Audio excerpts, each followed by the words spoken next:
New equipment, new mic, new shirt, new tripod, same me. Hey everybody, welcome to Adam Makes Beer. My name's Adam and today I am in the beautiful Cartridge Brewing. I'm with my boy Josh. We were supposed to be with my boy Ryan. It's a collab brew day with 50 West. We're making beer right now. Big Josh, sanitizing the fermenter behind us before we get rolling on this brew day. What are we making? Something hoppy. What are we utilizing? HyperBoost from YCH. I'm 90% sure it's from YCH, but I'll double check that in the edit. Let's get ready to make some beer. We're recording, by the way. I like that you make the full carafe. I feel like the full carafe of coffee well, you can't, there's no way to not make the full carafe. Well, I mean, so be it. So do you drink the whole thing? Pretty much. Not always, it depends on the day, but I drink a lot of coffee. Are you still using the same cup that? This cup has never been cleaned. It's been building house flavor. It's been rinsed. It's been rinsed. Sometimes when I forget about it and then I go to rinse it, it looks like there's still coffee when I add water. That's how baked on it gets. But yeah, you know, some brewers are interesting because as clean and sanitary as they can be in the cellar on the hot side, sometimes habits like the never washed coffee cup come into place. But we talked about it a while ago. I feel like it's one of those deals where it's a flavor builder. You're building house character with that cup. I mean, there's no coffee in this. I don't know why I just faked drinking out of this cup. There's no coffee in it, but I can smell the coffee. I'm sure I mean, you can. It smells like a robust cup of coffee. It's probably stronger in this cup than it is when I actually pour coffee in. It's almost like it's a flavor boost. HyperBoost. HyperBoost for coffee. I mean, it's definitely a different product, but still. No, this is YCH approved. That's oh, I'm pointing it at myself. Okay, what are we brewing today, man? We are brewing a West Coast Pale Ale, Motueka and Citra. We use HyperBoost Citra in the dry hop. Just test it out. I've actually never used that stuff before, so I'm curious to see how it goes. We're shooting for more of a Motueka forward anyways, but just using that Citra to try to complement the Motueka flavor. Sure, are we doing, maybe, I'm a bad listener. It's all good. You know that. Yeah, I'm used to it. Whirlpool with the Dynaboost? No Dynaboost. Wait, what, HyperBoost? HyperBoost, so dry hop. HyperBoost on dry hop. HyperBoost goes like late firm, dry hop. So yeah, actually like hot side's gonna be relatively normal. We'll do a couple of additions of Citra, like 15-minute and a little whirlpool edition just to give it some character up front, and then we'll have a bittering edition early on as well, just to establish some IBUs there. Yeah. And then, but other than that, it's a pretty straightforward base recipe. It's just Pilsner malt, and then a little bit of wheat, a little bit of oats, just to smooth it out a touch. Yeah. And then we're just going to try to let the hop shine. Nice. Can I take a picture of or video of the brew log? Yeah, of course. All right. Of course. So, screenshot this in just a second to be able to get the full recipe. Here we go. I thought. We'll see how this goes. Zoom in on grist. Zoom in on the middle part. Zoom in down here. All right, like I said, Josh is sanding up the fermenter. We're gonna get rolling on mashing in here in just a second. Yes, sir. And we'll figure it out. All right, so we're gonna run this back. Josh, I am good to, I can kill this and do the next one? Correct. Sweet. All right, I tried to show you how I was sanitizing some ports here on this tank. And it was probably some of the most amazing footage I've ever had. But my mic was flipped around, new mics today. It was flipped in, so I'm gonna re-record. So we're gonna kill this pump and we're gonna move on to the next valve. I wanna make sure that I can see all the things in this shot. So we're gonna kill the pump. I'm gonna let that chemical drop back in. We're gonna go over here and hit this port over here. You're always gonna see me vent one of these because when I am spinning, I know everybody has different preferences, but I do like to have one port open when I'm spinning some of these things. When I'm done with the port though, I will go ahead and close it because it is, you know, ready to be closed. I've never been much of a clamp flipper. I know there's some pretty savvy cats out there with flipping clamps around. I've never been much of a showman. Get that back open. Get this pump running. We're gonna run this for another 5 minutes. Your big keys when running any CIP circuit is to make sure that you have the appropriate chemical concentration, you have the appropriate temperature, you have the temperature, flow rate, and for the appropriate amount of time. We are running a PAA solution here. Please make sure that you are always, when you're handling those chemicals, especially in the undiluted state, always make sure that you are appropriately garbed as far as PPE. I think that's about it. Let's jump up top and check out the mash, because Josh is rolling. All right, let's run up and check out this mash. I've got a new light on this, so we can get right in there. Let's see how well it helps. Okay, so this is light. Oh, brighter light. Steam. Brighter light. Right. I like when Josh goes falsetto. So here's our deal with our mashing. We have our hot liquor tank, which is down underneath here. We have our water that is being pumped up through this flow meter, up and over to our grist hydrator. Boom, yeah. So water's coming in there. Grain is dropping in from our from the grist case down through. I called it a corrugated line before. How do you feel about corrugated line? That's what it is. I feel like the light might really be bright for me. And then we're dropping down right here. Boom, baby. Okay, so that grain's getting hydrated. Yeah, son. Love it.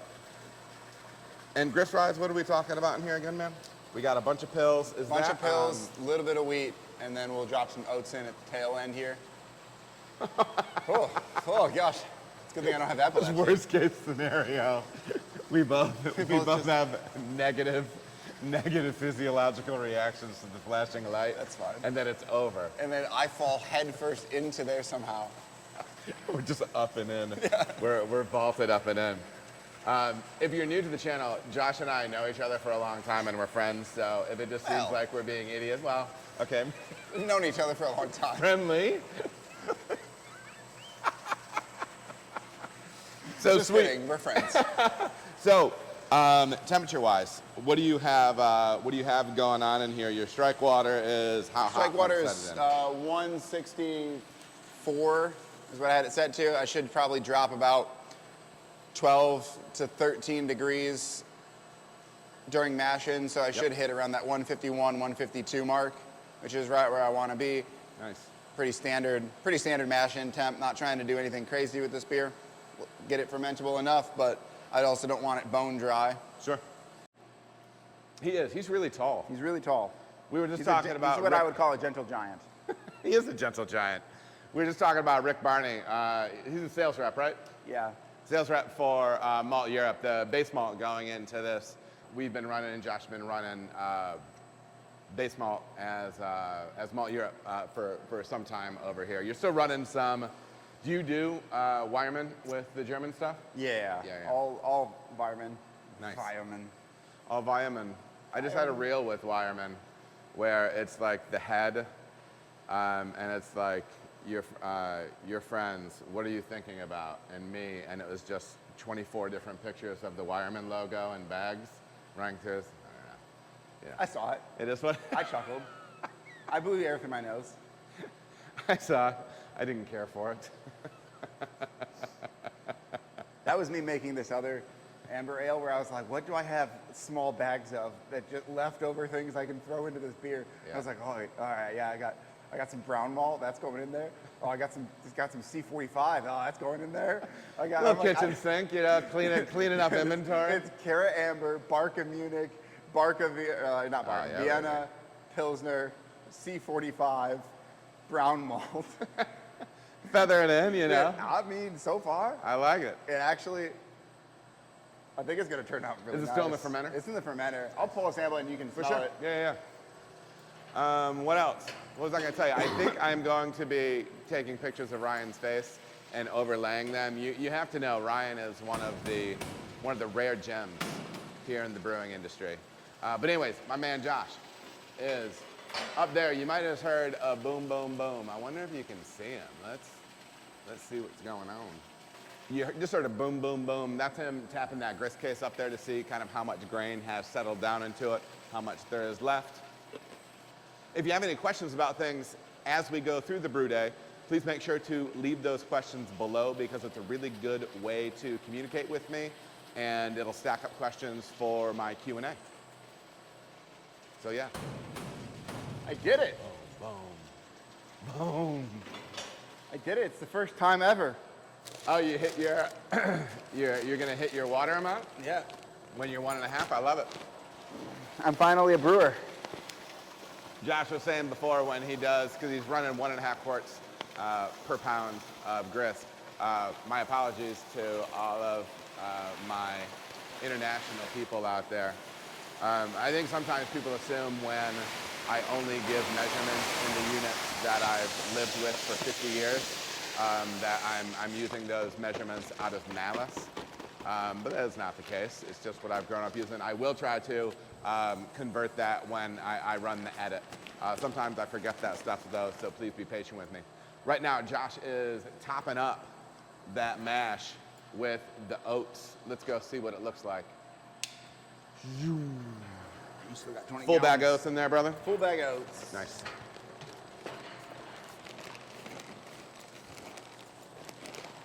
Capping it right up. You can see that it is. Let's try to leverage the light. Boom.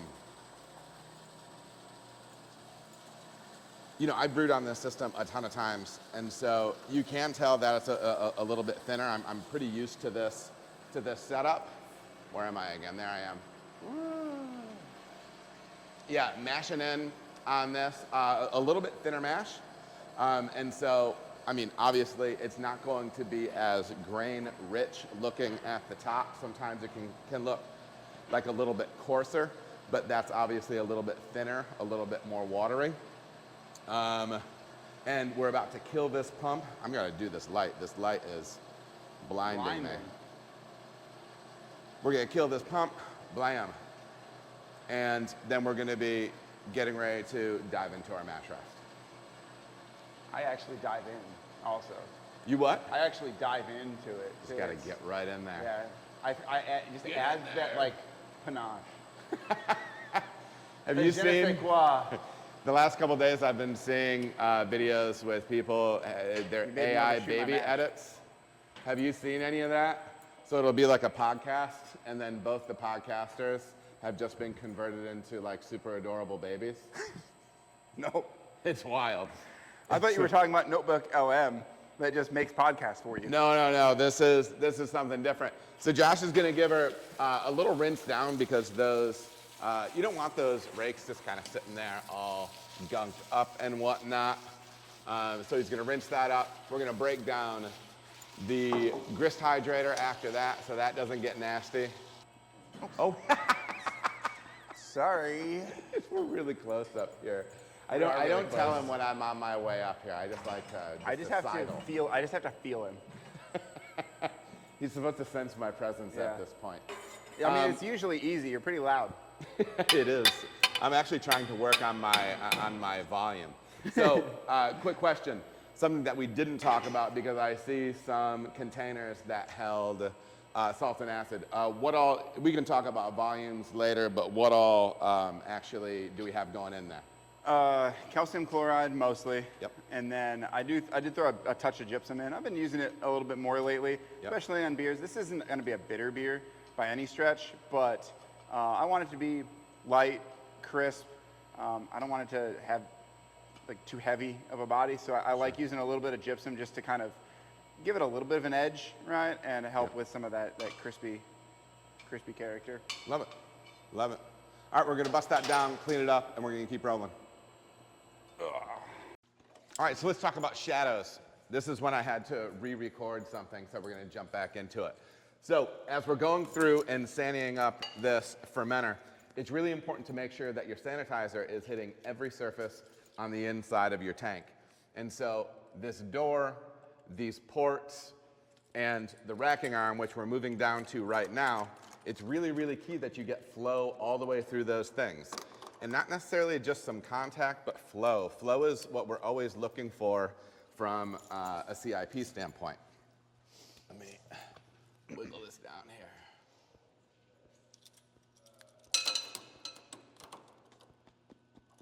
Again, one of the things when I'm in the brewery, and sometimes when I'm being obsessive outside of the brewery, you're always breaking down the different vessels that you have in your brewery, in your mind, different pieces of equipment that you use, and trying to think about how you can be more effective at getting every surface on that sanitized appropriately.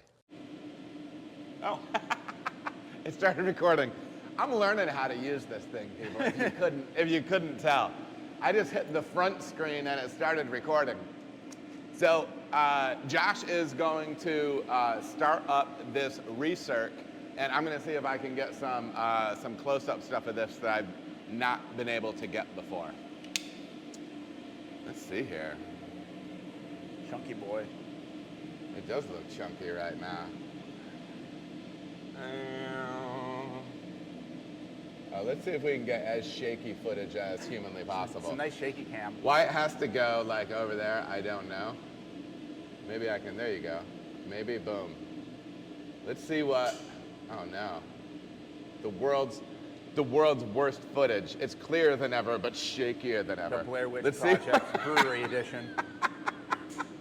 It is Blair Witch. All right, let's see if we can get in here a little bit. What do we, okay. That's better. Okay. So you can see that really grainy wort that's pulling through there. And we're starting this Vorlauf, where we are going to be filling the grant, boom, right here in front of Joshua's face. And we're going to be pumping off that and recirculating it. Remember, this mash tun right here, this lower level of it, will have a false bottom or a kind of a screen down there that we can flow wort, what is now wort, through because we're through that saccharification rest. And we're going to draw off the bottom of that, pump it back up, but pumping off of the grant. Because this grant is going to be it's this little secondary vessel, good old Ulysses. And then we're going to be returning that back up to the top here. And today I might be able to give you the best footage that we've ever had of a Vorlauf here in the brewery. So should be fun. I'll join Josh up there in a second. Okay, let's test this. Oh, I am recording. I'm learning stuff, Josh. All right, so let's go up and check out the mash tun here and what this recirc looks like. I'm hoping to get the best footage ever. Boom. So this specific mechanical system has this arm right here. I believe we're seeing it. I can double check this footage in a minute. But we're all steamy right now. And we want this kind of this gentle recirc. And on these specific mechanical systems, they run down the side, okay? When I first started using it, it was something where I'm like, I'm concerned, is this going to turn the full volume or is it going to kind of channel? But it seems to work well. So how long do we Vorlauf this for, Josh? 25 minutes. About 25 minutes. I'm going to give you some time elapse of that. And we're going to keep on moving on through.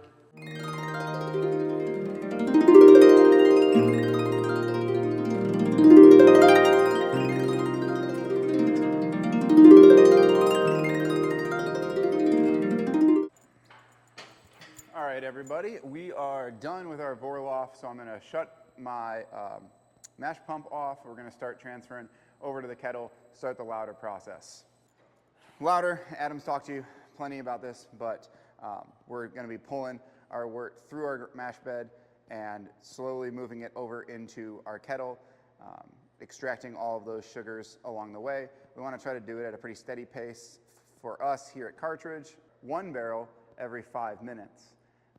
Early on, we'll probably be a little bit slower than that. I'd rather pull slower up front and not risk compressing my grain bed at all, rather than try to pull too fast to keep my, for the sake of speed or efficiency and end up just being inefficient in the end.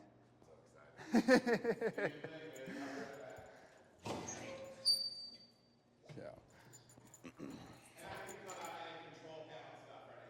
Perfect, yeah.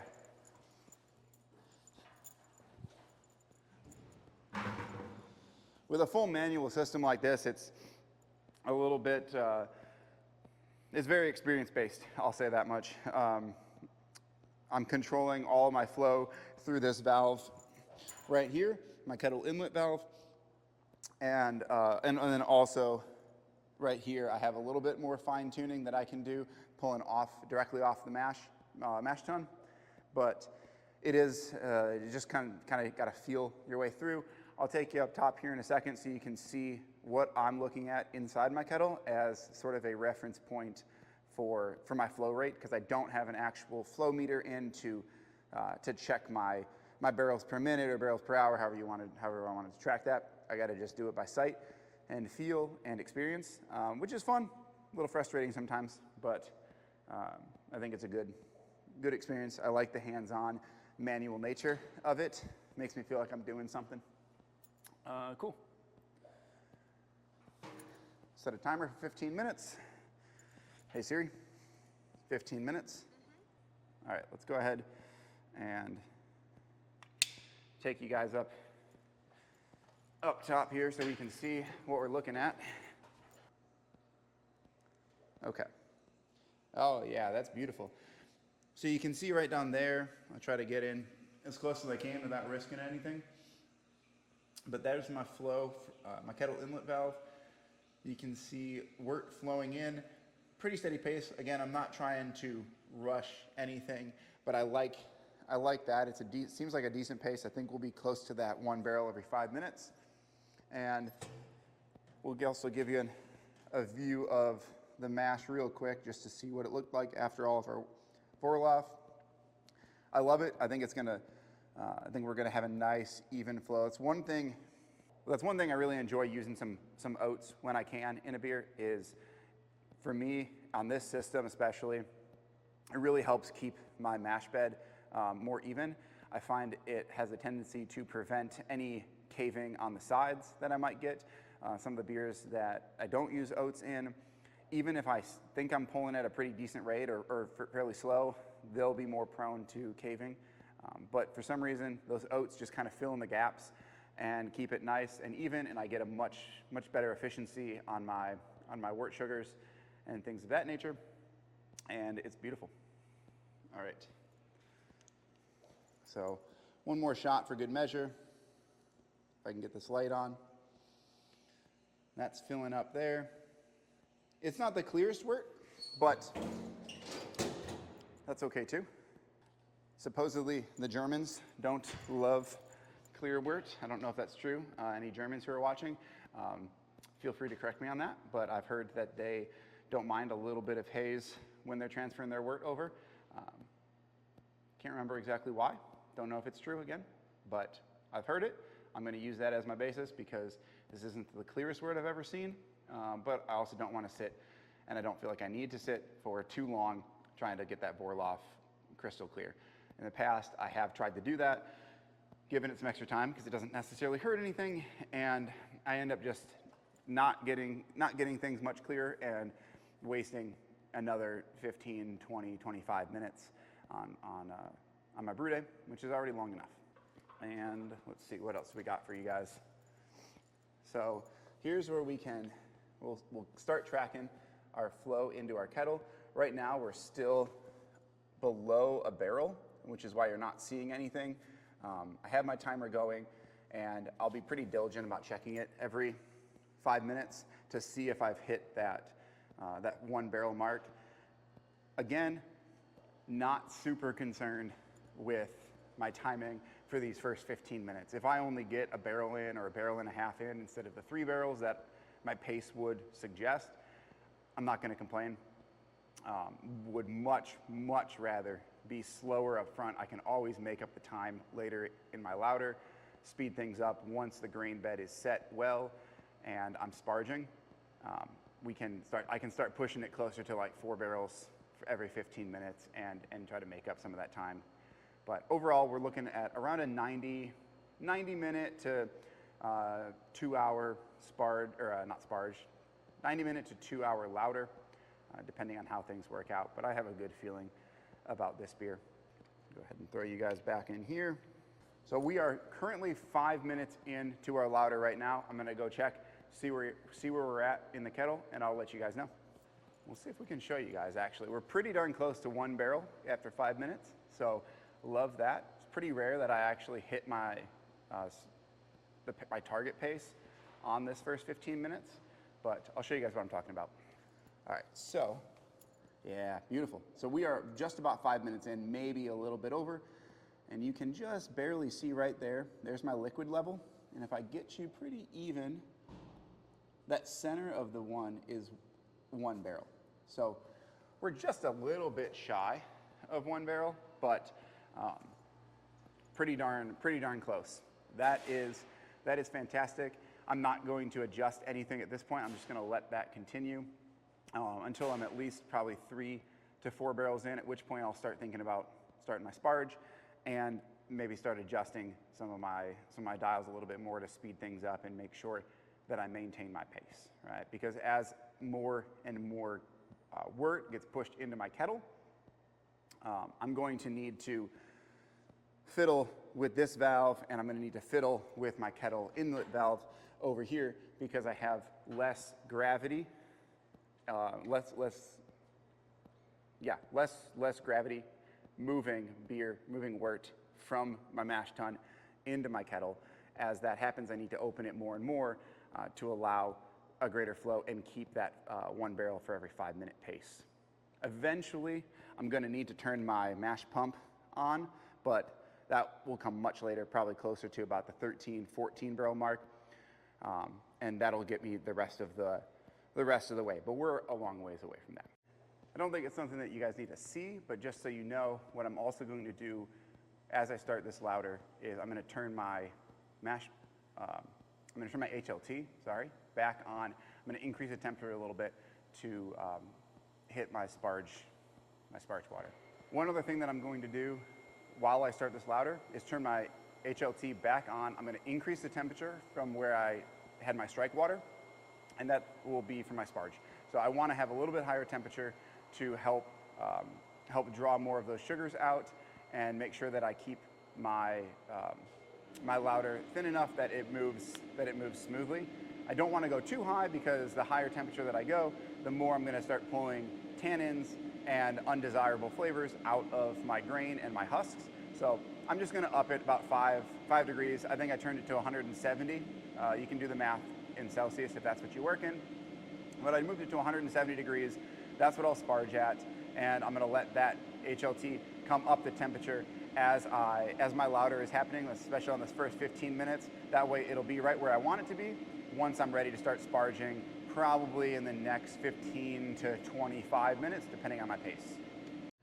All right, everybody, so first 15 minutes is down in the lauter, so we're gonna go ahead. I'll show you guys where we're at in the kettle. It did slow down my pace a little bit, but that's totally fine. And I'll show you what I'm gonna do now that I have an idea of where I'm at, and I can start adjusting a little by little to make sure I maintain my flow. So as you can see, 15 minutes just went by, and we're at just a little bit over a barrel and a half, which means I'm about half what I would normally expect to do. But again, this first 15, even this first 30 minutes, the first couple of rounds of lauter, I'm not super concerned about my flow rate. I can always make up ground later on in the lauter, but knowing that my mash bed looks pretty good right now, I will increase my flow just a little bit. And first, I'm going to do it in two different places, very small. It's going to probably be hard to actually tell how much I'm adjusting it on the camera, but I'm still going to show you what I'm doing. So first thing I'm going to do, this is my kettle inlet valve right here, and I'm just going to just feather that open just a little bit more. This one I'm always slower on than my valve here. I have a little bit more control over here. I can actually track my flow. So it's open right here. I'm just going to spin this just a little bit more. I really, really don't want to try to pull too hard, especially early on, compress that mash bed, maybe get a stuck mash, or more likely, just cave in those sides and get a lower efficiency. I want to make sure that I'm as even as I can, and that way I'm pulling as much wort cleanly through all of my malts as possible, and that's going to maximize the amount of sugar that I can draw into my kettle and ultimately into the final beer and get me closer to my target gravities. All right, folks, so we're about 2 barrels into the kettle right now, but I'm starting to go a little bit dry on the top of my mash bed, which means I want to start my sparge. I usually would wait until maybe 3 or 4 barrels in, but this, I'm only going 1.5 quarts per pound on my mash. Normally I would be closer to 1.75 or maybe even 2, so I have a little bit less water to work with up front. That's totally fine, but I don't want to keep the top of that. I don't want to let the top of my mash bed dry out too much. So as soon as I start seeing some dry grains on the top, that's typically when I start sparging, regardless of what my water to grist ratio is. In this case, with it being 1.5 and just the way this beer is coming along, we're going to start sparging at about 2 barrels. No big deal. Everything will be just fine. Luckily for me, luckily for Cartridge, this beer is a one-off. We're targeting a 5.5% beer, a 1052 starting gravity, but we'll work with whatever we end up getting. So if it ends up being a little bit less efficient and we start a little bit lower, it's not a huge deal. We'll still end up within a reasonable range, I think. So I have everything open all the way through my tree. My line to my grist hydrator is closed, obviously, and instead I've gone ahead and opened my sparge valve here, and then we'll get this rolling, and I'll bring you back up top and show you what it's looking like there. Sorry there. All right. We'll show you guys what this mash bed looks like as we're starting the sparge. Get this light turned on for you. Boop. Boop. Boop.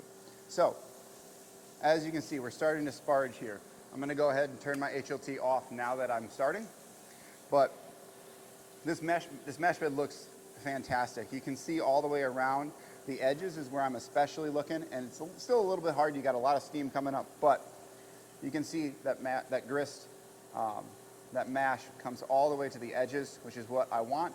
If I was seeing it separate from their sides, that means that my water is coming down the edges and it's not moving homogeneously through my mash bed, which means I'm not pulling as much sugar as efficiently as I could be. But with it like this, I love it. Hopefully we'll be able to continue with this and avoid any caving as the lauter continues. I'll go ahead and for the sake of old times, I'll give it a little spritz. This is how I apply this guy right here. You've seen it before on cartridge videos, but this is how I apply my acids during my sparge. It lets me, instead of adding all of them up front, because I can't acidify my HLT water, my sparge water. Bright light. Since I can't bulk acidify my sparge water, I want to be able to do it over the course of my sparge. That's why I use that spray bottle rather than just add all of my acids in up front.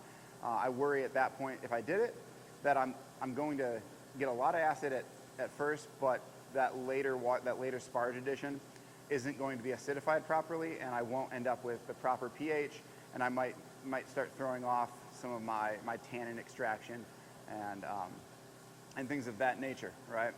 If I acidify throughout the process, I have more confidence, at least, that I'm getting my acids throughout the entire sparge, throughout my entire wort during that process, and I'm minimizing tannin extraction, which I certainly don't want in this beer. And let's go ahead, we'll show you guys. So we're still a little bit, sorry, we're still a little bit slow on this, closing in on 3 barrels right now, and I'm 11 minutes 9 minutes? Sorry. I'm 9 minutes into my second cycle. So I haven't been moving super fast. It'll start speeding up now that I'm adding additional gravity via sparge water onto the top. And I will start opening up those 2 valves that I showed you. I'll start opening those up a little bit more and more each couple of minutes to make sure I maintain my pace and start accelerating that pace just a little bit. Notice I'm not here in August when it's going to be 400 degrees and these beautiful windows that are all over turn it into a greenhouse. You can I'll send you a picture. You can flash it to him when I brewed in August and I just drenched every single inch of my shirt. It was like a wet t-shirt contest. Just, oh yeah. Like, but no one wants to see that. I'm not nearly as attractive as those people. So yeah, that was, I remember we would come in and it would just be like, all you did was get coffee and you're already pitting out your shirt or whatever. I mean, the best part was when we didn't have the stack going out the ceiling and you just were like, oh, all the steam goes into the building. Yes. Yeah. It's 100 degrees and the steam goes in.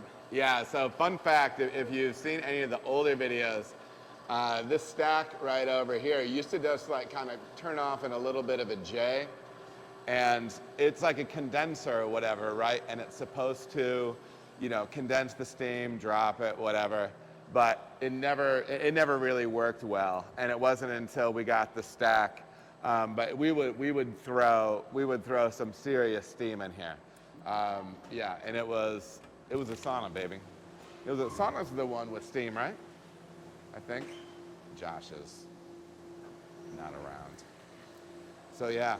All right, we're flowing. Right now we have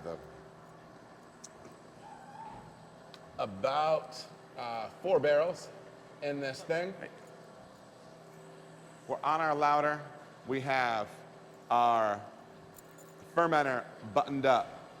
We have our heat exchanger, Sanid, PAA, baby. What are we doing for yeast today, Josh? Just some SO5. Okay. Dry. SO5 for this. Yes, sir. Little dry pitch. I just hit up, I was just talking to Richard Priest about that, and then also Matt Winans, Dr. Matt Winans from Lalaman, I believe. Lalaman. Yeah. And we were talking about that. I'm going to be digging into some stuff with him, I think. Nice. So, should be good. New stuff coming, keep your eyes open. What else? Oh, let me give you a little tour. So, we have parts rack over here, clean parts, and then over here we have the cellar with 30 barrel bright, 15 barrel, 15 barrel, and then we've got these tall boys here. This came with the original system. This is specific mechanical stuff. Cartridge bought this stuff used. So these 30 barrel tanks don't have a dry hot port. And so that's something a little bit unique. They originally outfitted for a German style approach. So was the brew house. The brew house was originally fitted for decoction, but now it just dropped straight into the mash / lauter tun. So 30 barrel fermenter here, 30 barrel fermenter here, and this is Pacific Brewing System stuff. So there's that. This one does have a dry hot port, and then we go to the other side of the cellar. Josh is doing his thing. We have a CLT right here, and then you can kind of see a mix mash here, or mix and match, where we have the tall 30s that came with the original system, and there are 1, 2, 3, 4, 5 of them on this side, and then we have our 15s. And tucked over here in the corner, we got a little 7 barrel boy. Josh is gearing up the blow off for the fermenter. This was something that we added when I was here, which I love, are these tiny little adorable stainless buckets that are used. They're great until I forget that I'm fermenting like Brit 5. And I'm like, oh, I messed up. Sometimes it'll blow off. They're very nice for lager ferments in particular, because you're not going to be blowing them off too much. But yeah, so getting that stuff fitted out, as he's running through the lauter. A big part of what you need to do, depending on how your brewery is laid out, is to kind of multitask like this, have that ability to be able to do multiple things at once, kind of track multiple things at once. I'm a big believer in setting timers because myself gets frazzled and I forget stuff. So timers are your friend. So Josh has that tank built out now. We'll zoom back over to see this cutie little blow-off bucket, which I just think is adorable. Tank fully built out. He's monitoring that mash, again, hitting that up periodically, acidifying that sparge water, because we found that helps smooth out the character of the beers that we're making here. And yeah, that's kind of the brewery tour. Catch up on where we're at. Before you know it, we're going to be done with this sparge. We're going to be kettle full, and we're going to keep rolling, okay? See if I'm recording. Hey, I'm recording. We have kettle full. Big Josh is just knocked out the lauter. Look, our mics are on and everything. It's like we're pros. We have the lauter knocked out. Josh is getting ready to drop the last remains of our week work down the drain, and then we are going to grain this thing out. So kettle is full. How many barrels are in there, Josh? 18 barrels. 18 barrels. 18 barrels, kettle full. We're coming up to boil. We're going to be doing our thing. It's going to be, it's the grind time now. You know what I mean? Just mashing out, baby. Mashing out. What do we have for? Oh, that's right. It's that one. I need to get you. I need to get you a Union Jack rake in here. You know what I mean? Pull that thing out with some Union Jack gear. You know what I mean? I will admit I was a little jealous of the sausage setup. Just not. I mean, you just pump that. You even working? Yeah, right. Don't keep that in. You talking about just opening up the port and just watching open the it port drop? and you just and like maybe you spray it out at one point, but like, excuse me. Yeah, Excuse it's me, a different That's thing. not fair. Come on. It's a different thing. I mean, I can't complain too much though, because we do this collaboration with 50 West. Yeah. 50 West has a 20 barrel and doesn't have a rake. Yeah. They mash in 20 barrels by hand, which is. They also they mash paddle 20 barrels on mashing. They rake it all out. They don't even have anything to help them push it. Yeah. So I can't complain that much. We love you, Ryan. Ryan's a good dude. So yeah, we're gonna be pulling a bin in here, graining out, rolling. And yeah, I have downloaded the footage that the new camera does, and it's better than the old camera. So anyways, hopefully, it's good or whatever. All right, we're gonna get a bin. We'll be back. Yeah, baby. Have you ever heard one of those Amazon vans back up? No, why? They sound like someone strangling a stork. You got some familiarity, some experience as a stork strangler? Like, it's the most unnatural noise for that I've ever heard.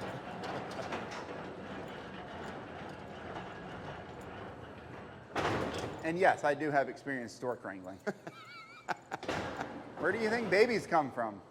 That's what my mom always told me. I mean, this is just pure. It's just pure filmsmanship. That's the word, right? Filmsmanship, yeah. Filmsmanship, cinematography. I mean, I'm definitely nominating you for an Oscar. Boom, baby. Watch out. Yeah, you do that rinsey thing. We are both fans of rinsing that door as soon as possible, so less stuff sticks on it. But anyhow, we're gonna start pulling this mash out, and I might be down here on my grind. You know what I mean? Trying to prove my worth. I've never been enough for Josh. Don't get it caught. Oh, it is moving. I was about to say, is it moving? Yeah, it's moving. And yes, it's moving.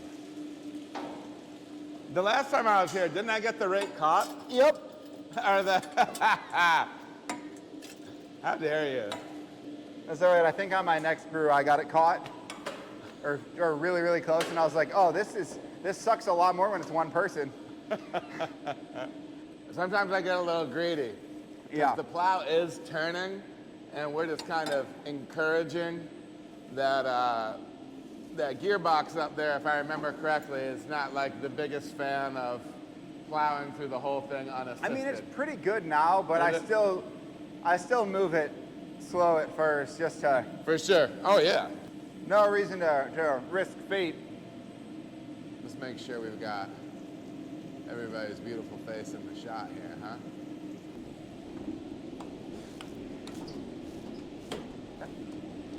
What's the starting gravity of this beer, Josh? 1052 is the target. Oh, 1052, nice. Yep. And how are our numbers looking as we go here? Everything on point? So far, so good. I'll adjust the pH just a little bit. We're a little bit high, but no problem. Add a little acid in the kettle and we'll be right there. Nice. Gravity looks good. I'll take a reading once I get it turning over. Yep. See how that looks, and I'll add my salts in as well. Take another pH reading. What are you using to measure density here? Density? Yeah. What do you mean, what am I using? Like, what tool? Well, yeah, what tool are you using to measure I density? just use from That's an Easy Dens over there? Easy Dens, thank you. Nice. Yeah, so I'll just chill my wort down, and then, because it likes to be a room temperature for a proper reading. Yep. So I'll throw it in a little ice bath and check it, but that thing is great. You have to use so much less for a sample. Yep. And other than the ice bath necessity, it's quick. It just makes it a lot more convenient for me to be taking readings throughout the process. Sure. And making sure that I'm picking up all the points that I want to be picking up during my boil and everything else like that. Definitely. I really like it. Do you want to swap out with me real quick? Absolutely. And then I can get a little footage of that up there.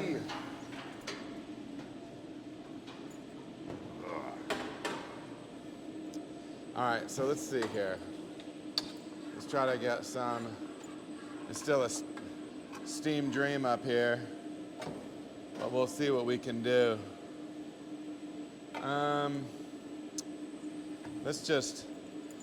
I'm gonna fan the steam away.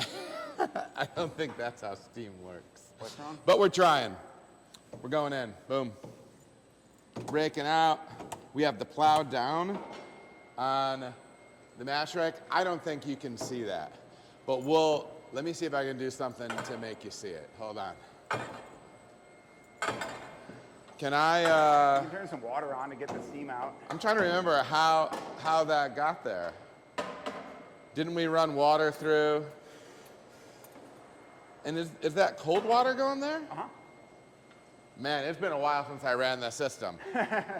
How is it? Oh, because there's a cold water source in there. I see.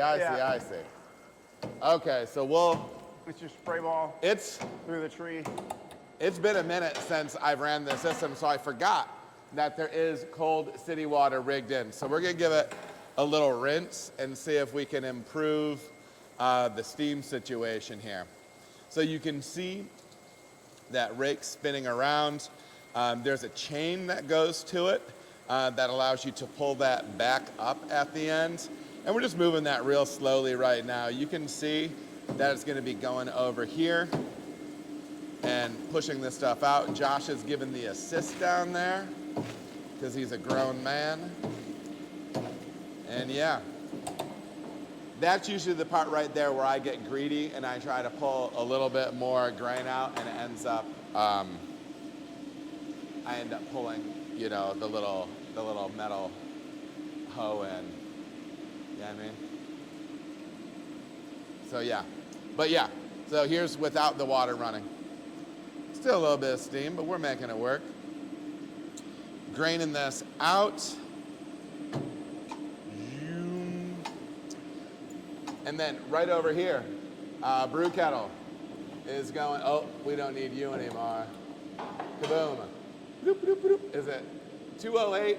We'll see. I don't know if it'll read it correctly, because sometimes it does that digital like wavy thing. And then over here we have the kettle getting going. You can see some brake material starting to hit the surface. Josh does implement just a really gentle pump through the tangential port on this to get a slight whirlpool, just to increase heat transfer a little bit. He'll be killing that here before too long, because if that boil starts when that's happening, it'll make a mess and be, potentially a dangerous situation. But anyways, we're graining, we're coming up to boil, we're doing the thing, all right? My favorite part of the day. Yeah, once we're through this, it's kind of cruising. It gets pretty easy. It's kind of cruising, CIP at the end and stuff like that, but beyond that, if you wondered, if you've seen videos before and you're like, hey, why do they use the crazy cartoon wrench, which is here, he could be using this wrench. Does it even fit in the camera? This is longer. It's longer than you need. You know what I mean? Anyways, we'll keep making beer. It's not always about size. How dare you, sir? All right, we are rolling with our first edition. Yes, sir. Our 60-minute hop strike. What do we got in that container, brother? We got just some Magnum. It's a little lower alpha, so need to use more of it, but we're dropping about 12 IBUs worth up front. Sometimes that boil likes to kick up a little bit, but it is nice, actually. Let me try to fire up. It's a good boil. The light here. We do get a little steamy. Let me see if I can see, like out in that range. Let me play with this light a little bit, you guys. Oh, party light. It's a rave. It actually, there's some really nice brake material forming in here. I'll see if I can zoom in on that and show you. So, I still am not, oh geez, here we go. Oh no, oh gosh. It's party, it's brewery party. So we That's how you party, right? Also, I'm currently eating some Chipotle. One of the few restaurants that I can eat at and not have like dietary issues with. And so I'm positive there's about a half pound of a naked burrito in between these two teeth over here. So I'm gonna try to keep things reasonable. I probably have one incisor completely covered in cilantro. But our 60-minute edition, drop that in. We've got a 15 coming up. And the 15 is what? Citra. So next to it are just going to be Citra. Motueka's all going in the dry hop. Nice. And then we're going to do some in-between things too. It's a Friday, so Josh has been working on making sure the cooler is all set for front of house. We might be jumpering some Sixtels today too, so we'll show you that as we go as well. So as we mentioned before with today's collab beer, that cartridge is doing with 50 West for the Sip Trip event. We're making a pale ale and we are going to be incorporating HyperBoost as part of the dry hop. This is not something that I have a bunch of experience with, and the first thing that blew my mind was it comes in this. It looks like a supersized, oh Josh is gone. Looks like a supersized 5-hour energy or something like that. Tiny little package here. So let's dip into what their website says about this product. I think it's really interesting. HyperBoost is designed to easily pour in your fermenter as a dry hop addition, adding an intense saturation of hop flavor to your finished beer. Most brewers choose to use HyperBoost during active fermentation, but it can also be added to the whirlpool. Using HyperBoost in place of traditional pellets can increase finished beer yield. And let's look at a few of the places where you can be using this. In the kettle, HyperBoost is not intended, it says, as far as the kettle goes, it says HyperBoost is not intended for kettle additions. For early kettle and bittering additions, we recommend pellets or CO2 extract. DynaBoost carries variety-specific oil and alpha acid content to the kettle and can be used as a late kettle addition. As far as post-boil and whirlpool goes, for whirlpool use, brewers can replace up to 100% of pellets with HyperBoost. We suggest replacing T90 pellet additions in the whirlpool at a rate of 50-to-1 by weight, or 20 grams of HyperBoost to replace 1 kilogram of T90 pellets. Your brewery might choose to use more or less depending on beer style and overall goal. On the fermentation side, HyperBoost can be used as an active or post-fermentation hop addition. Incorporate HyperBoost anywhere in the process you would typically use pellets. And then finally, on the dry hop side, for dry hop additions, YCH recommends using HyperBoost for 25 to 50% of the addition and adding T90 or cryo pellets for the remainder of the hop charge. As a dry hop, we suggest starting with a replacement rate of 100-to-1 HyperBoost to T90 pellets by weight, so 10 grams of HyperBoost in place of 1 kilogram of T90, or 125-to-1, 8 grams HyperBoost in place of 1 kilogram of T90. So this is really interesting to me. First of all, there's notes all over it for danger flammable, so be aware there. But also, I think it's super interesting product, and it does sound like in certain applications they do want you to be blending some pellet and some of this hop extract. Reason being is we still do in a lot of cases need that green matter, need some of that polyphenol contribution in order to maintain balance in our beer. That's something that we've talked about a few times. But anyways, Josh is going to be using it again. He mentioned it before, but he's going to be using this tomorrow. So it's actually going to get a fermentation addition for this with this product. So yeah, should be pretty cool. DynaBoost. YCH, hit me up. Let's do a podcast on this. Let's see what Big Josh is up to. Oh no. I'm getting hops in your bag. That next hop addition. If I'm correct, this is... Okay, so first of all, I'm a bad listener. Okay? I'm a bad listener. Is this Citra? This is Citra. Okay. I'm a good listener. You're a good listener. And is it... Is this for the 15? This is for the 15. 15. And which then we're still 15 away from or something like that. But the Montueca? Montueca is all dry hop. All dry hop. So we're only going to be adding Citra hot side. We'll do a little 15-minute addition. More and more I'm liking the early little hot side addition before the whirlpool, just to kind of boost aromatics and add a little bit more of that hop flavor in as well. Nice. And then complementing it with enough, dry hop and whirlpool. Sure. I think it just creates a little bit of separation between beers too, versus even if you're using different hops. To me, if it's always just whirlpool, and then a dry hop, they just get a little samey. Yeah. So I think so. That makes sense. Same reason that I more and more I'm adding bittering additions. Even this isn't a hazy beer, but even on hazy beers I'm adding small bittering additions just to create some differentiation.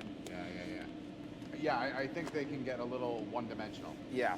Things can, especially when you're putting up multiple ones and stuff like that. So. Yeah, and you're using, similar hops, and it's like, you got to find some way to make them actually different. If people are going to order a flight of your IPAs, sure. I want them to be like, yeah, these are 4 different IPAs. Yes.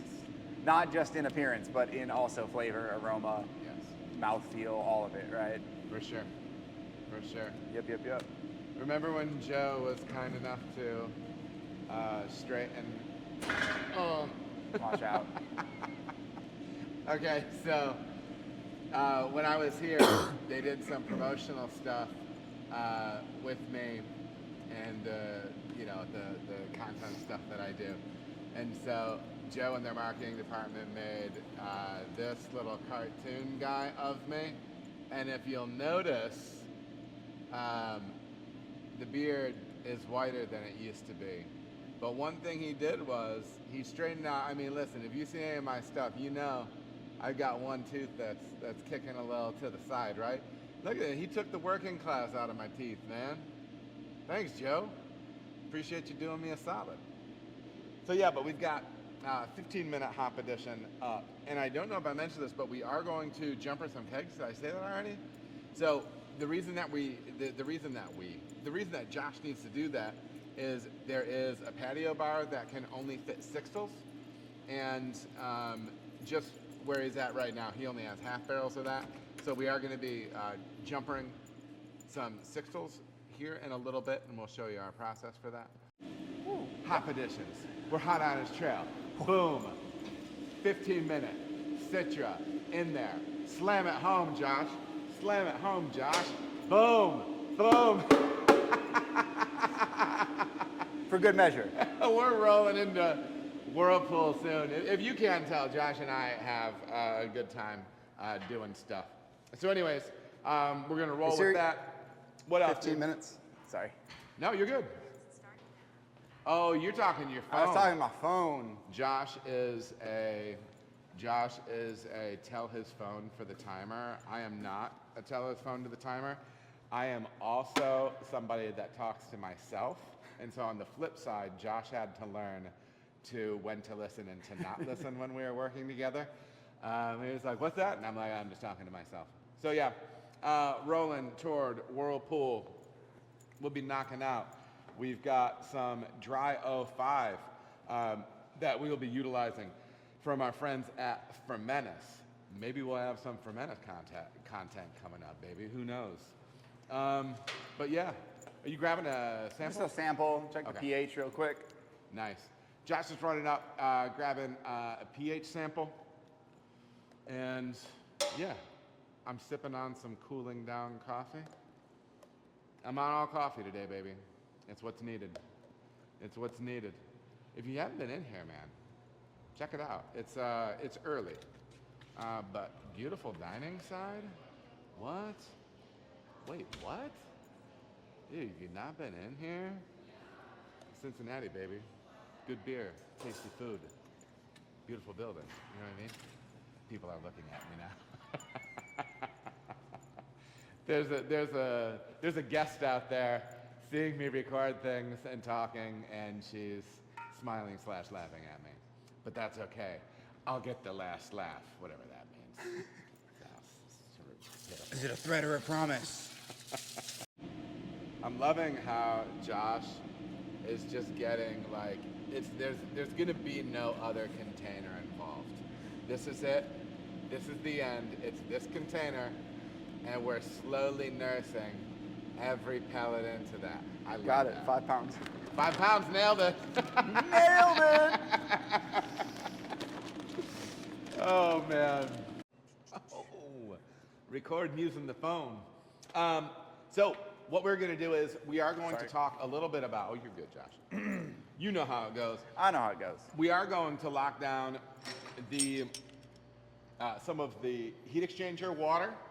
Remember that our heat exchanger is a series of stainless plates and gasket. Just roll right through, dude. Yeah, I know. I'm just trying to be not to drop all my carefully. Josh's, this is the final hop edition, right? This is the final, yeah. These are the whirlpools. Sweet. Whirlpool hops, and we can touch base on what this does. Ooh. Listen, I know this isn't the right wrench, but it's the wrench that we have. So deal with it, baby. So you're cutting steam right now, brother? Yeah, well, I'm about to shut off my boil anyways, and also it was about to boil over, so it was perfect. But Nice. We're done. Nice. So now we can start whirlpooling. So yeah, let's take a little intermission here. And you're gonna be firing up your pump, but you also need to Open up my kettle drain. open up. So kettle drain, and then is looped over here to this tangential port for the whirlpool. And then we'll just flip that on. How long you whirlpooling? How long you whirlpool? I will whirlpool for 5 minutes, and then I'll let it rest for 20.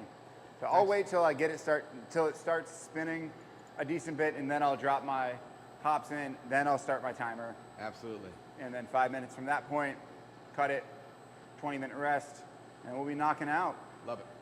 Love it. Let's go, let's get to know each other a little better. Wait, Josh was dancing. I missed the moment, and I'm flipping my tripod around. You're gonna hate this. None of this is going to make it into the edit. So I'm gonna take you down here, I think, as we set this up. I think. Let's see. Where will you get? You'll get most of what's going on here. So we have the diverter panel here for the brew deck. You can see everything on this side is torn off. This is all mash tun side, and then ultimately this is all hot side. This port right here comes from either, with this setup, either the hot liquor tank or the kettle drain. In this situation, we have the kettle drain open. It's feeding into a face of the pump over here with these unions, right? And then it is coming out of the pump here and is being fed back into this panel right here. And this is either for the heat exchanger or the whirlpool. So that is decided by a valve back on the back side over here. Right now it's all focused toward whirlpool. When whirlpool is done, we can close that valve and then we'll be ready to roll over to the heat exchanger. But quickly back to the CLT, we can feed two sources of water through this heat exchanger. One side will receive city water and the other one will receive some CLT water, which is the cold liquor tank, the tall fella right over here. Utilizing both of those will let us knock this out a little bit faster. And Cincinnati is one of those areas where during the summer, you definitely need a CLT, especially if you want to be doing things on the lager side and pitching cold, okay? So we're running through whirlpool, we're gonna get our rest, and then we'll start knocking out. And I realize I'm being crazy. I think my mic is on. I realize I'm being crazy because I never actually hooked the water up, so let's hook the water up. This line right here is coming from the CLT. So this is not the primary source of water, but it is one of the sources of water. And we will pre-chill this HLT before the heat exchanger before we start putting hot wort through it. And then the other portion where water will be coming through is right here. And this will actually be our city water input.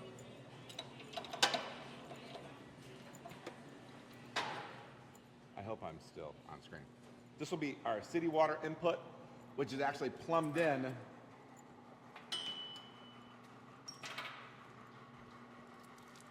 through the panel here, and then with this little jumper hose that will feed through to the larger portion of the heat exchanger. Because typically you will see that warmer water, that city water, feeding the bulk of the heat exchanger, and then your colder liquid, in this case CLT water, feeding the smaller portion. So yeah, we're all set here and we're gonna be rolling shortly. Looks like we got like an old dump hose here that we're gonna be utilizing. See. Okay, so ultimately, what's gonna be happening is we have two inputs for our cooling. CLT, city water. These are going to be feeding the heat exchanger here. We are going to be knocking out through this sight glass right here, boom, running around and over here to the block and bleed that we have getting set up right now. When I say block and bleed, different people might call it different things, but we are talking about sight glass, T, valved out, boom, boom. And so this way, you can have this entire unit packed with your sanitizer or sterile water, and you can run all that, you can push all of that liquid and dilute wort down the drain, And then simply, when you see what you want to be seeing in your sight glass, when you get to full-on wort, you can swap these valves. You can, oh, not these. When you see that you're fully to wort here and you put all your chemical and dilute wort down the drain, you can swap these valves, open this, you can close this, open this, and then everything will just be going through to the tank. We'll then be watching to see that we are replacing the atmosphere in the tank by watching it bubble off in our handy dandy little blow off container over here. And then we're gonna rock and roll. We're gonna get some yeast in there as well. We do have a cool little situation up there. We have a dry hop port that has a 4-inch valve on it. And that is for the dry hop doser that Joshua has in his possession here at Cartridge. So yeah, we are ready. We're ready? We're ready. Oh, hot mama. All right, so knocking open. As we said before, there's kind of that two-way valve, either to the whirlpool or to the heat exchanger. Some water is being dumped through the ground that goes from the heat exchanger, but the supermajority is going to be reclaimed to the hot liquor tank. And so let's get a close-up on this. And by that I mean you, no. Oh, ready? Okay, so we're kind of junky cloudy. I'm sorry. No, you're good. You're good.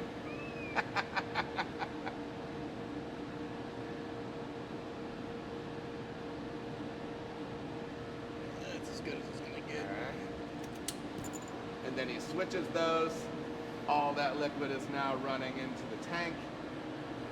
Here in just a minute, we're gonna see that thing start bubbling on us. And oh, look at that. Bubbles! And Josh does what I do too. I am definitely a valve and clamp double checker because it just makes me feel better about myself. But one thing that I like to do too is sometimes being aware of if you have clamps poses different things like at ambient where say it's warm, normal room temp, summer temperatures perhaps, and you're putting really cold liquid through something, be aware that those things can shrink up a little bit, so you want to make sure that your connections are still firm on your triclover. What did I call it? Is the brand name triclover or is it triclamp? One time I had somebody be like, triclover's a brand. I'm like, dude, you know what I'm talking about. All right? So we're knocking this out. And what temp are we going to be shooting for on this knockout, man? I'd like to knock out around 68, Yeah, and then maybe. I'll set the tank to 70. Yep. But, yeah, that's the goal. 68 is 20F, right? Or no, 68F is 20C, right? Correct. Take that, everybody. I'm going to not take that. I mean, I'm glad, that I can say it for you quickly and easily, rather than having to convert it and add it in the edit. So, so you're just kind of tweaking your pump speed here a little bit? Yeah, pump speed, CLT feed. I'm pretty happy with it right there, though. So with a standard strength wort like this, Richard Priest was saying he doesn't really sweat oxygen, but it also doesn't necessarily hurt either. Where are you at with that? When you're pitching dry like this, are you using O2 or not? I am using O2. Yep. I'm not gonna, I'll get my yeast pitched, I'll get my nutrient in, I'll get my Clarex in. Probably after I'm like 3-4 barrels in, I'll hook up my oxygen. Yep. And then let that run until I'm done. But I haven't had an issue with like from my experience at least, under over oxygenation on dry yeast like this. For sure. It pretty much just For sure. does its thing. Yep. And you're gonna be popping that in through the top of the tank? Yes. Nice. Things I forgot. As far as ladders go, I do like this style of ladder. Was this a U-line one, man? I think this is, It's Werner. I'm pretty sure it's U-line. Werner. Oh, Werner? Oh, never mind. But yeah, the kind that clicks, it's adjustable. Yeah, I always feel better about those than I do some other ladders that I've used in my time. But let's go ahead and check out this arrangement with the dry hop port. Okay, so you can see right here, this valve goes right on top. We do put a cap on top of it as well. That way it's just not open to the atmosphere the whole time and having dust collect on it, whatever.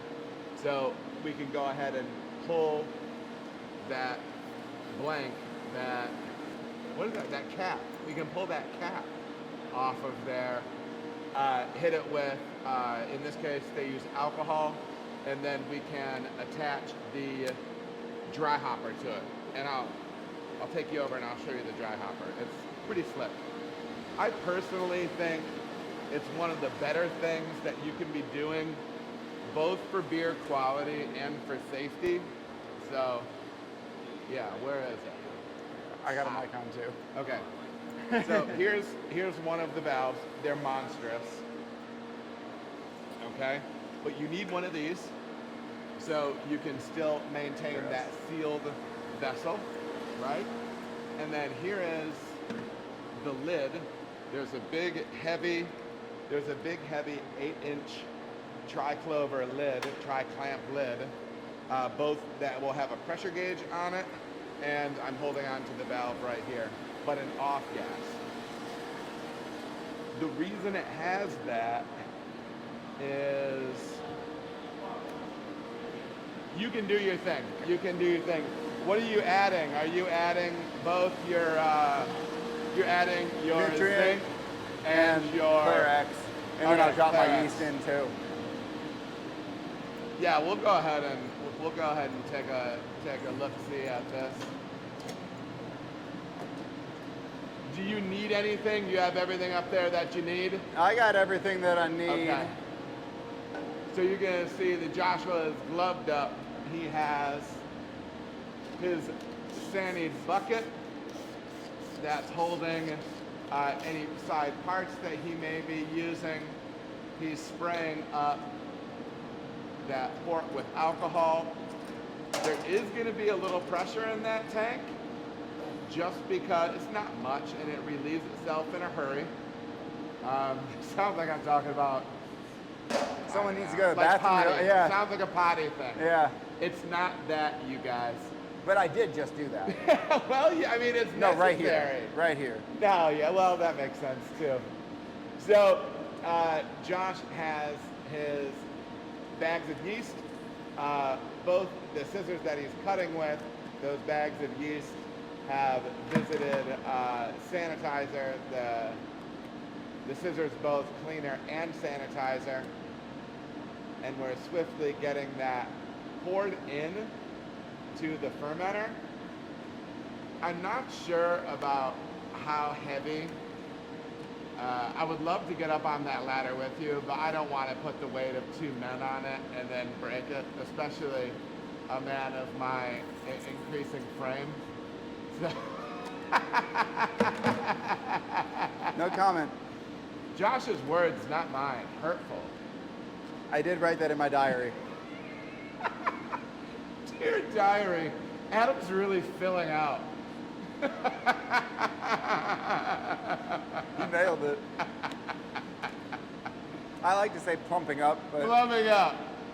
We've got our, which one is that again? That's Clarex. Brewer's Clarex going in, and then our sterile zinc solution going in, because he's a cold side zinc boy, okay?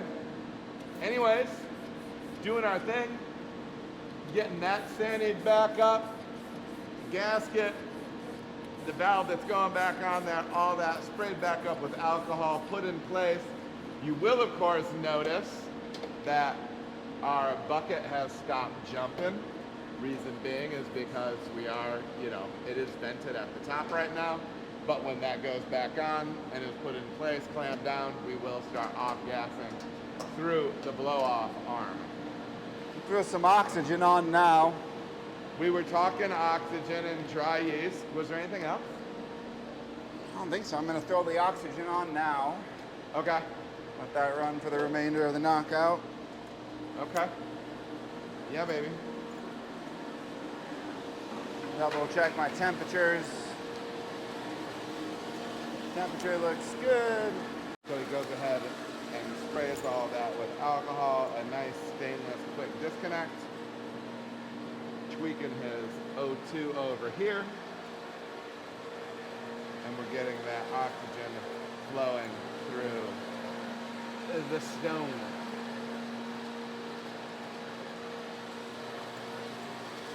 All right, sample.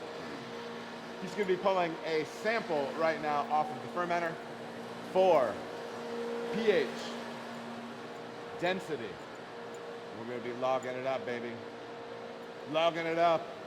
Beautiful. So we are through the knockout on this beer. I'll give you a little look-see at the kettle and where that leaves us.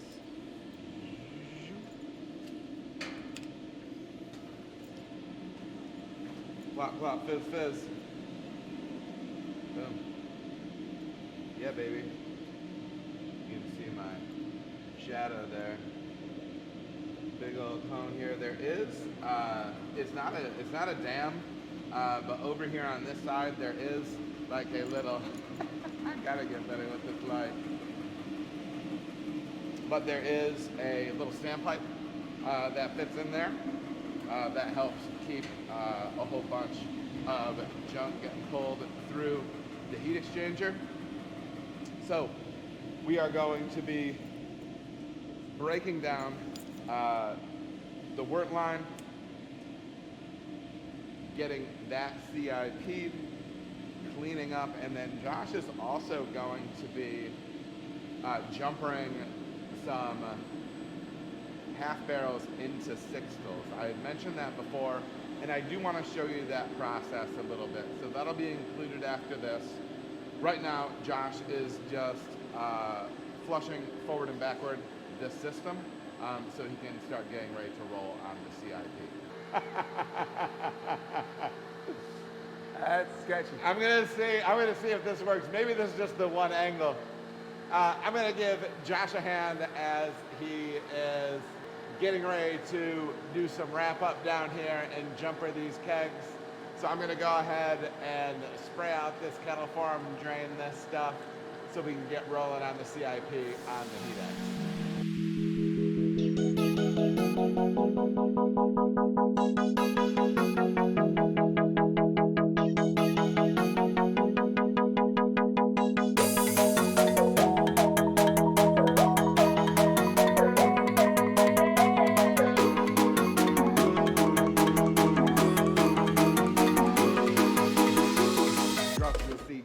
Down there, breaking down all of the smalls and putting them into his PVC bath, PVC, PBW. It's a powdered brewery wash. It's a caustic type. It's a lower temp. He's doing a soak on those. I'm up here getting after the kettle. It's draining right now. We're gonna have that trube pile, that hot cone, the hot pellet and trube that I'm gonna be rinsing down the drain, doing the thing.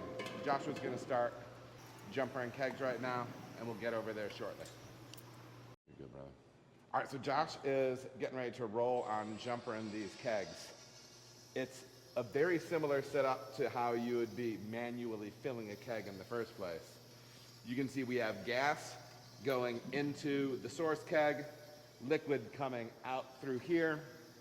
We're jumping into a cleaned, sanitized, purged, and pressurized Sixtel.